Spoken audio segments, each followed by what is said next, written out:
की कल्याण डोंबिवली महानगरपालिकेतून आमच्या 27 गावांना वगळावं आणि एक स्वतंत्र पालिका ही व्हावी, हीच आमची प्रमुख मागणी आहे. ही मागणी तुम्ही आता कोणाकडे घेऊन जाणार आहेत काय? मुख्यमंत्री महोदयांना भेटणार आहे. काय सांगाल, पुन्हा एकदा मागणी केली आहे? मागणी आमची जुनीच आहे. ही जी 27 गावांमधली 18 गावं जी वगळली त्याला आम्ही हरकती घेतल्या की आमची 27 गावांचीच मूळ मागणी आणि तशीच आमची नगरपालिका स्थापन करा.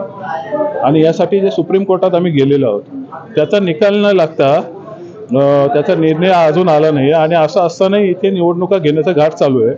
त्या अनुषंगाने आमचं सरकारपुढे म्हणणं मांडण्यासाठी तसंच संघर्ष समितीचे नव्याने बाळामामा म्हात्रे आमचे खासदार भिवंडीचे यांची नव्याने अध्यक्षपदी निवड झाली. या सर्व गोष्टींच्या अनुषंगाने आजची मीटिंग ठेवली होती आणि त्या अनुषंगाने आम्ही आलो होतो. सत्ताधारी आमदार